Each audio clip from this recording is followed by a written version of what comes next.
कि इमरान खान साहब जो हैं वो बड़े मुसलमान होने की बात करते थे, मुसलमानों की बात करते थे, बड़ा कश्मीर का मुकदमा और बड़े इस तरह के दीनी थे। तो भाई मुझे दिखा देना कि पहली बात तो यह है कि जब ट्रंप ने बुलाया आर्मी चीफ को तो ये फॉर्म 47 के मुताबिक बनाए गए लेले की ये औकात है कि ये उस खाने का हिस्सा ही नहीं था, नंबर 1। नंबर 2, जब वो खाना हो गया तो उसके बाद ये डिफेंड करने के लिए सारे पंचोता साहब मेरी आपसे रिक्वेस्ट सर मेरी आप किसी को भी नेम कॉलिंग मत करें सर, वो अच्छा नहीं लगता। ये इस तरह के लेले शेले वगैरह का ये लफ्ज अच्छा नहीं लगेगा सर। इस तरह फिर ये दोनों साइड से स्टार्ट हो जाएगा। मेरी रिक्वेस्ट है आपसे। चले फॉर्म 47 के मुताबिक जो बनाए गए हैं, हाँ ये आप कहते हैं, ठीक है जी, ये आपका राइट है। हाँ, फॉर्म 47 के मुताबिक जो बनाए गए हैं उनको देखें। लेले का मतलब क्या है? मुझे क्या पता, जिधर से पकड़ो उधर बस लेकर चले जाओ, ठीक है। अच्छा, इसी तरह अर्दली का क्या है कि जो ऊपर से हुक्म आएगा टाइपिंग कर दो आगे। अच्छा। तो बेसिकली आप उसका थीम समझे कि वो है क्या। अच्छा जी, तो लेले का थीम नजर आ जाएगा कि लेले के थीम के ऊपर नोटिफिकेशन के अंदर शहबाज शरीफ साहब हैं, लेकिन मुलाकात जो है वो आर्मी चीफ साहब कर रहे हैं और उसका हिस्सा नहीं है, फिर उसको ये डिफेंड कर रहे हैं। जंग हुई, जंग के अंदर जी नवाज शरीफ साहब पीछे सुपरविजन कर रहे थे, लेकिन जब शहबाज शरीफ साहब से पूछा गया तो उन्होंने कहा जी कि नहीं आर्मी चीफ कर रहे थे। और फिर जब वो ट्रंप से मिले हैं तो उन्होंने दाद दी आसिम मुनीर को कि इसने बड़ा ज़बरदस्त काम किया, उस वक्त सीज फायर हुआ। और फिर उन्होंने कहा कि पाकिस्तान हमारे साथ मुत्तफिक है। आज तक हमें कोई अच्छा, वैसे पंचोता साहब एक रेफरेंस के लिए, पंचोता साहब एक रेफरेंस के लिए एक मिनट से सवाल सुन लेना। एक सवाल सुन लीजिए। आप जब इमरान खान साहब की गवर्नमेंट थी, पीटीआई की गवर्नमेंट थी, आप कहां थे उस वक्त? आप थे गवर्नमेंट में? कोई उस वक्त कोई ओहदा शोदा था आपके पास? कोई नहीं, मैं गवर्नमेंट में नहीं था। आप गवर्नमेंट में नहीं थे तो फिर उस वक्त वहां उस वक्त के लोगों से तो एक दफा पूछिए कि उस वक्त के जो आर्मी चीफ थे जनरल बाजवा, वो आपकी उस वक्त की गवर्नमेंट के लिए क्या क्या किया करते थे? जब उन्होंने पैसे लेने होते थे, सऊदीज के पास जाना होता था, अमेरिकन के साथ कोऑर्डिनेट करना होता था, या चीनियों के साथ मिलना होता था, उस वक्त के आर्मी चीफ अपना क्या किरदार अदा करते थे? तो या फिर कहिए कि वो भी गलत था और गलत करते थे इमरान खान साहब। बाजवा साहब के हाथ में अगर ये सारी चीजें दी हुई थी तो गलत थी। जो मैंने देखा है ना, जो पूरी कौम ने देखा है, वो ये देखा है कि इमरान खान की गाड़ी जो है वो सीधी अंदर जाती थी। जैसे इस दफ़ा पैदल चला कर, और हमने वो जंगले के बाहर की तस्वीरें देखी, ऐसा नहीं होता था। वो जब उतरते थे तो ट्रंप गेट पर आया खड़ा होता था, उसकी एहलिया साथ होती थी और वो फ़ख्र से इमरान खान को सेंटर में खड़े करके तस्वीर खिंचवाते थे। और इमरान खान टांग के ऊपर टांग रख के बात करते थे। उनके हाथ के अंदर पर्ची नहीं होती थी जिस तरह दूसरे लोग जाते हैं और पर्चियां लेते हैं, तो पर्ची का भी मौका नहीं मिला। अब ट्रंप नहीं, कौन ये बोल रहा है? मैं आप बोलिए नहीं किया, मैं तो बड़ा आराम से सुनता रहा हूं। बोलिए प्लीज बोलिए। अच्छा, अब जब इजराइल की बात हुई, इजराइल की बात हुई तो आपने कोई देखा कि इस हुकूमत की तरफ से पीपल्स पार्टी, नून लीग या जितने भी इनके इत्तेहादी हैं, कहीं पर प्ले कार्ड आपको नजर आया हो?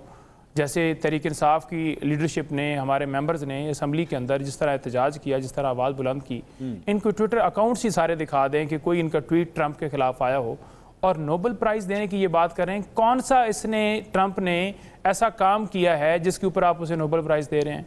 भाई फ़लस्तीन के अंदर अभी भी कत्ल वारत जारी है और जिस तरह से अटैक किए हुए, क्या वो ख़त्म हो गई है? यानी आप अपने मफादात की खातर कि आपकी कुर्सी बची रहे, आपके मामलात, आपके इंटरेस्ट, आपके कारोबार बचे रहें, आप मुसलमानों को दाव पर लगा रहे हैं, पाकिस्तान की इज्जत को दाव पर लगा रहे हैं। आज पूरी दुनिया के अंदर जग ऐसाई हो रही है।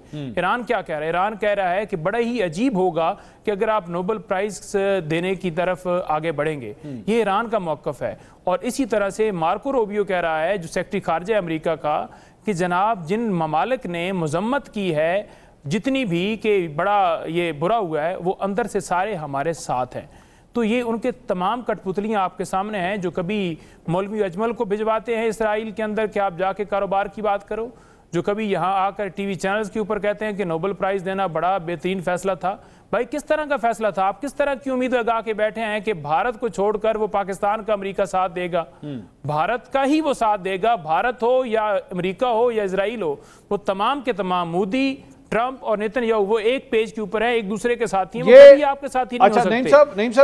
नहीं साहब आपका एतराज वैलिड सर। मैं कभी भी इजराइल को, इजराइल को कबूल कर रहे हैं आप, तो अमेरिका की सुपरमेसी को, वो जो रजीम चेंज की बातें कर रहा है ईरान के अंदर, वो तो सारी सच साबित होगी। नहीं साहब, आपके एतराज, सवाल सुन लीजिए। आपके एतराजात डोनाल्ड ट्रंप के हवाले से काफी हद तक वैलिड है, मैं आपकी काफी हद तक बातों से एग्री करता हूं, लेकिन ये डोनाल्ड, अभी आपने कहा ये डोनाल्ड ट्रंप हो जाए, नेतन्याहू हो जाए, मोदी हो जाए, ये तीनों एक जैसे ही हैं, ऐसे ही फरमाया ना आपने? यही फरमाया अभी आपने, ऐसे ही था ना?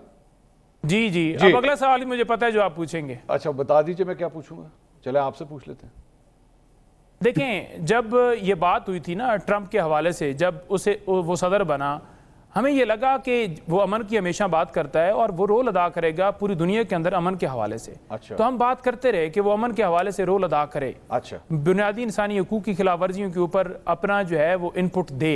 लेकिन उसने क्या किया, जब वो कातिल के साथ खुद शरीक होके कत्ल उसने शुरू कर दिया, तो हम तो बिल्कुल स्ट्रेट फॉरवर्ड हो गए। लेकिन अभी भी ये खामोश इस वजह से है क्योंकि अगर ये ट्रंप के खिलाफ बोलेंगे तो रजीम चेंज ऑपरेशन उसके लिए तो एक लम्हे की बात है, वो मैसेज भिजवाएगा। क्योंकि अमेरिकन के हवाले से खान साहब कहते हैं कि there is no free lunch, वो तो मुफ्त में नाश्ता नहीं करवाते। अच्छा जोधा साहब, बेसिकली आप ये कह रहे हैं, कुर्सी हट जाएगी। ओके, आप ये कह रहे हैं, आप ये फरमा रहे हैं कि आपको ये पिछले 15-20 दिन में पता लगा, पिछले 15-20 दिन में, एक महीने में, कि ओए ये जो डोनाल्ड ट्रंप है ये तो इजराइल को सपोर्ट करता है। ये आपको पिछले 15-20 दिन, एक महीने के अंदर जाके पता लगा।